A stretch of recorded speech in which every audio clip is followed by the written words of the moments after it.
Welcome back to Audiobooks English, where real stories speak to the heart.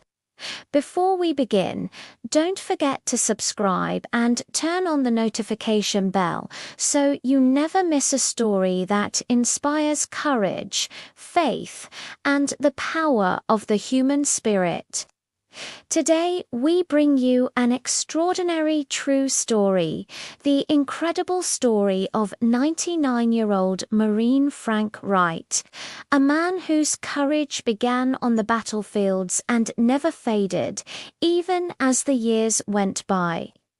This is more than a story about war. It's a story about strength, honor, and the heart of a Marine who never stopped serving. Imagine a 16-year-old kid walking into a Marine Corps recruiting office, his pockets stuffed with bananas just to meet the weight requirement. He lies about his age, all because of a national tragedy and a president's call to arms. This isn't the beginning of some Hollywood war epic. This is the true story of Frank Wright, a boy who would become a man in the crucible of the Pacific War, joining the legendary Marine Raiders and carving his name into history with pure grit and unbelievable courage. His journey would take him through some of World War II's most hellish battles, leave him with scars both seen and unseen, and end with honors a lifetime in the making. Enraged by the attack on Pearl Harbor, Frank S. Wright was dead set on serving. He had two small problems. He was only 16, and he was too skinny, not one to be deterred. He borrowed his older brother's birth date to solve the first issue. For the second, he got creative. "I went home and I got me about 5 pounds of bananas and put them in my pockets, my jacket," Wright later recalled. "I got enough so I could pass the weight part, and just like that, on January 21st, 1942, a boy who shouldn't have even been there started his transformation into an American hero." Section 1. The making of a raider. Frank Wright's journey into the war began with a quiet, burning resolve. The attack on Pearl Harbor had shaken America, and President Franklin D. Roosevelt's words lit a fire in a generation. "Every single man, woman, and child is a partner in the most tremendous undertaking of our American history," the president declared, and young Frank took those words to heart. He felt it was his duty to answer that call, no matter what it took. After tricking the recruiters, he was shipped off to boot camp in San Diego. The training was brutal, designed to turn young men into weapons, and Wright thrived. It didn't take long for his grit to get noticed. He was selected for an elite new unit, the Marine Raiders, commanded by Colonel James Roosevelt, the son of the very president who had inspired him to enlist the Raiders, were the Marine Corps' answer to Special Forces. They were trained in the unforgiving art of jungle warfare and destined for the absolute front lines of the Pacific. At just 17, Frank Wright was now a Marine Raider, part of what he called the most lethal and most trained unit in the Marine Corps. They were sent where the fighting was thickest, and their first test was an island that would become infamous for suffering and sacrifice, Guadalcanal. Section 2. First Blood and Jungle Rot, the Pacific Island campaigns were a miserable slog through hell. For Frank Wright and the 4th Marine Raiders, the fight started on Guadalcanal. But this wasn't some glorious charge. It was a desperate, grinding battle against a determined enemy and an even more relentless jungle. The heat was suffocating, the terrain was a nightmare, and diseases like malaria were as dangerous as any soldier. It was here that Wright got his first real taste of the Pacific War, contracting malaria that sent him away to recover. But there was no escaping the war. After recovering, he was thrown right back into the island-hopping campaign, fighting in New Georgia and other brutal skirmishes across the Solomon Islands. The Raiders lived up to their name, leading charges, navigating booby traps, and fighting off surprise attacks. Every island was a new nightmare, a constant cycle of training and combat, as Wright remembered every place we went. One island to the next, we trained. This period was an intense trial by fire that hardened the young Marine. He was learning the grim math of survival in a war where death was always around the corner. He and his fellow Marines were the tip of the spear, pushing back the Japanese Empire one blood-soaked island at a time. His experience here was crucial. But it was just a warm-up for the battles that would define his service and nearly end his life. The next stop was an American territory that had been under brutal occupation for 3 long years: Guam, Section 3, the Hell of Guam, and a bayonet's kiss. In July of 1944, the Marines hit the beaches of Guam with one mission: to liberate the U.S. territory from the Japanese Imperial Army, which had inflicted horrific atrocities on the native Chamorro people. For Frank Wright, this battle was about to get intensely personal. The fight to retake Guam was savage, and it all came to a head in a massive, desperate Japanese banzai charge. It was a chaotic storm of steel and fury. In the middle of that hand-to-hand chaos, Wright's life changed forever. I tripped, and a Japanese soldier stabbed me in the stomach as I was going down, and then fell on top of me, he wrote in his memoir. Even with a bayonet in his gut, the fight wasn't over. Another Marine shot Wright's attacker, but the soldier fell on top of him, still alive. In that terrifying moment, Wright's hand found the gung-ho knife the Raiders carried. He pulled it from the ground and ended the fight. Thinking about the brutal closeness of that kind of combat, he would later say, taking the life of a person with a knife is a lot different than shooting someone with a rifle from 50 yards away. When you see him up close, look into his eyes and hear him yell, well, it's very different. Incredibly, after a corpsman patched him up with sulfur powder, Wright was told to finish the patrol since he was able to walk. He kept fighting until Guam was secure. For his wounds and his valor, he received his first Purple Heart. The liberation of Guam was a huge victory, but the war was far from over.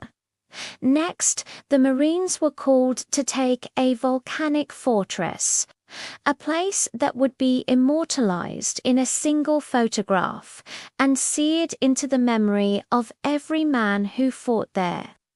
Iwo Jima, Section 4. Iwo Jima, 12 Days in Hell. The Battle of Iwo Jima was, in a word, hell.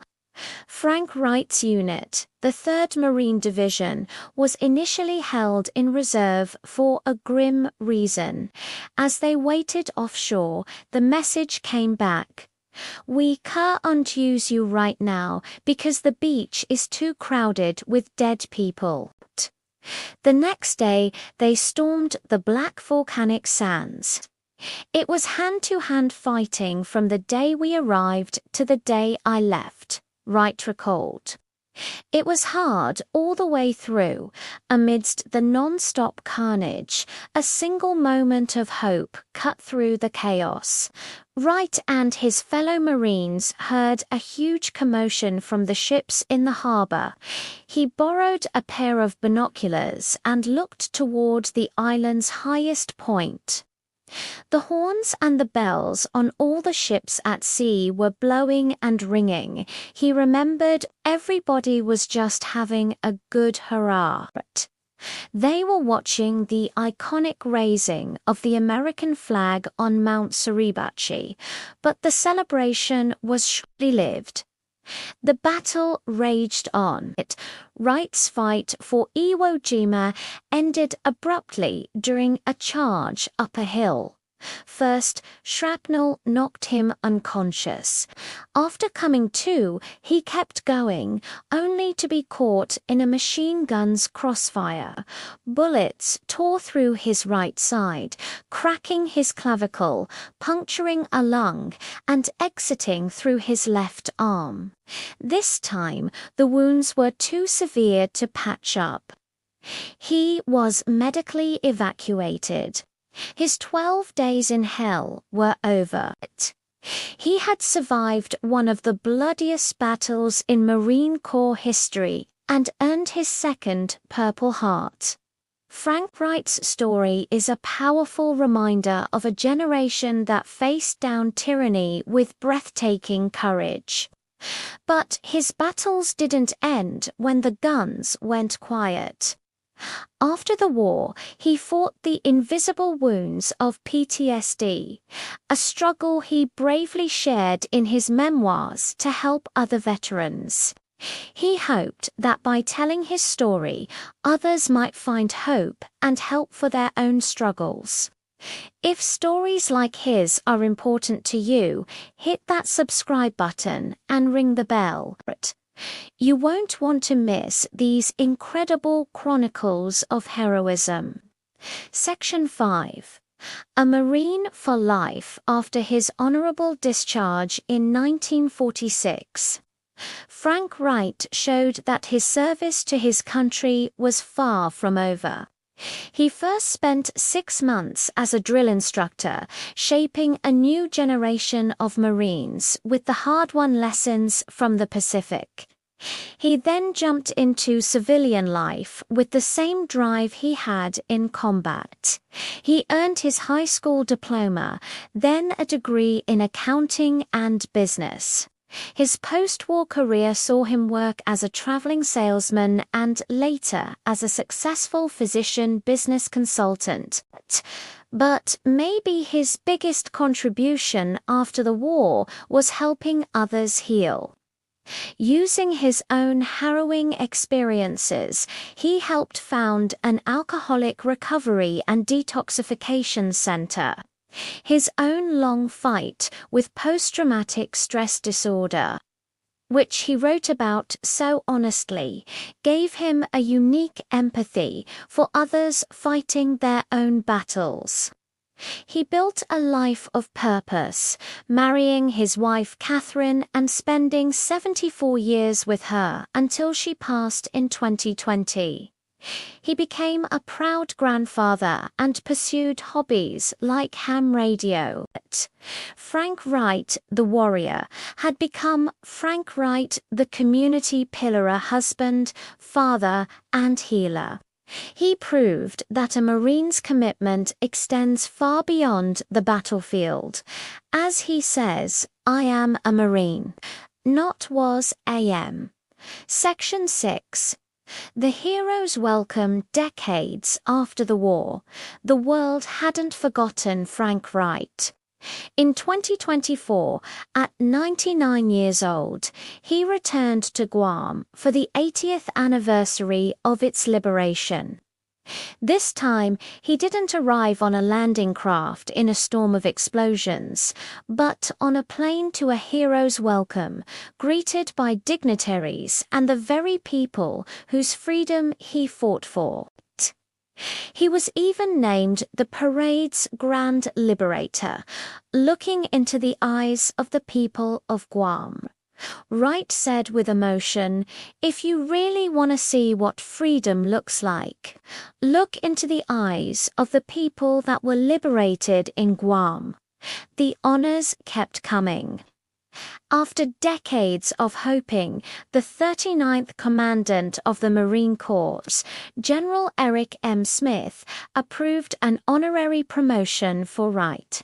In a ceremony on August 31, 2025, nearly 80 years after his discharge, Corporal Frank Wright was officially promoted to sergeant. When a reporter called him shortly after, he answered the phone with pure pride. Frank Wright, Sergeant, U.S. Marine Corps. His 100th birthday on July 5, 2025, became a national event, with a call for 100,000 birthday cards to honor his centennial.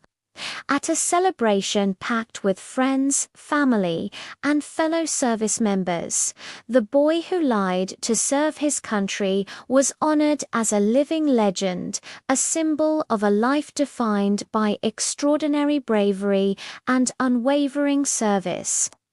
The story of Sergeant Frank Wright is more than just a war story. It's a story about the American spirit. It's about a 16-year-old kid who, armed with a lie and a pocketful of bananas, stepped up for his country.